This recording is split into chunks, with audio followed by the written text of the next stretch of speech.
మీరు కూడా ఇలాంటి విండ్మిల్ పవర్ పాయింట్‌లోని క్రియేట్ చేయాలి అనుకుంటే, ఇప్పుడు నేను చెప్తున్న స్టెప్స్‌ను క్లియర్‌గా ఫాలో అవ్వండి. సో, ఫస్ట్ నేనొక స్లైడ్ తీసుకున్నాను. ఫస్ట్ ఎగ్జిస్టింగ్ ఉన్నవన్నీ డిలీట్ చేసేస్తున్నాను. సో దట్ మనం ఫస్ట్ నుంచి స్టార్ట్ చేయొచ్చు. సో, బ్లాంక్ స్లైడ్ తీసుకున్నాను. ఇన్సర్ట్, షేప్స్ అండ్ షేప్స్‌లోని బేసిక్ షేప్స్‌లో ట్రయాంగిల్ సెలెక్ట్ చేసుకున్నాను. సో, ఫస్ట్ నేను ఒక ట్రయాంగిల్ తీసుకుంటున్నాను. సో ఈ ట్రయాంగిల్ లోని షేప్ ఫిల్ ఏమొచ్చి మీకు నచ్చిన కలర్ ఫిల్ చేసుకోండి. నేను ఇలాంటి గ్రే కలర్ కొంచెం డార్క్ లో ఫిల్ చేస్తుంది.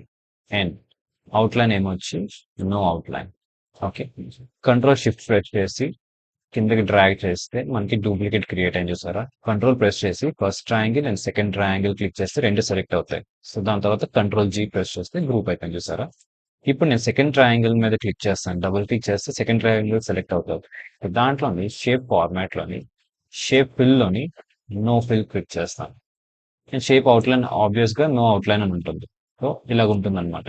ఇప్పుడు ఇప్పుడు రెండు ట్రయాంగిల్ సెలెక్ట్ అయ్యాయి, బట్ సెకండ్ ట్రయాంగిల్ మనకు కనబడదు, ఎందుకంటే కంప్లీట్ గా నో ఫిల్ లో ఉంది కాబట్టి ఇలా కనబడదు.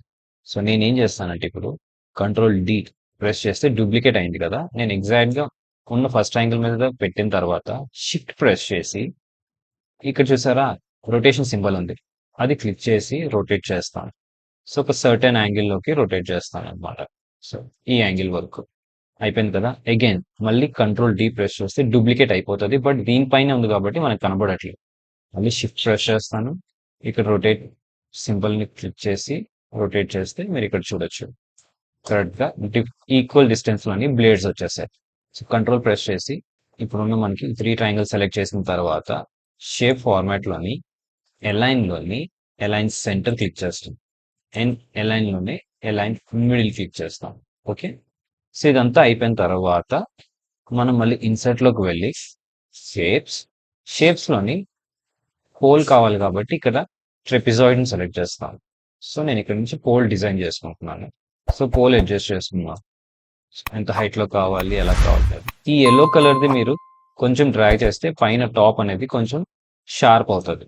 సో మీకు నచ్చినట్టు ఎలా అయితే అలా సెట్ చేసుకున్న తర్వాత ఆ పోల్ మీద అంటే ఆ ట్రెపిజాయిడ్ మీద రైట్ క్లిక్ చేసి సెండ్ టు బ్యాక్ క్లిక్ చేస్తాను. సో బ్లూ కలర్ లో ఉంది, నేను కలర్ మారుద్దామంటే షేప్ కలర్ లోకి వెళ్ళి సమ్ ర్యాండమ్ డార్క్ కలర్ తీసుకున్నాం. సో ఆల్మోస్ట్ మనంతా అయిపోయింది. ఇప్పుడు యానిమేషన్ చేయాలి కాబట్టి ఈ ఏదైతే బ్లేడ్స్ ఉన్నాయో దాన్ని సెలెక్ట్ చేస్తాం. సో ఫస్ట్ ఇది మనం గ్రూప్ చేసేసుకుందాం వీటన్నిటిని కలిపేసి. సో మూడు ట్రయాంగిల్స్ సెలెక్ట్ చేసిన తర్వాత కంట్రోల్ జీ గ్రూప్ అయిపోయింది కదా. ఇప్పుడు మనం ఇది సెలెక్ట్ చేసుకున్న తర్వాత యానిమేషన్స్ డ్రాప్ డౌన్ క్లిక్ చేస్తే స్పిన్ అని ఉంటుంది, స్పిన్ క్లిక్ చేస్తాం. చూసారు కదా, ఇది బేసిక్ యానిమేషన్. సో దీనికి కొన్ని అడ్జస్ట్మెంట్స్ ఉన్నాయి. రైట్ సైడ్ లోనే యానిమేషన్ చైన్ అని ఓపెన్ అవుతుంది, లేదు అంటే పైన యానిమేషన్ చైన్ మీద క్లిక్ చేయండి.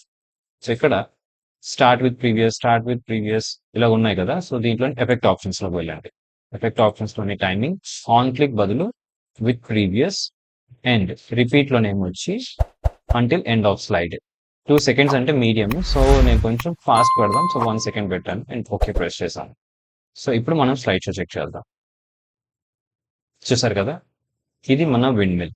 ఈ వీడియో నచ్చినట్లయితే please like and subscribe to this channel. Thank you.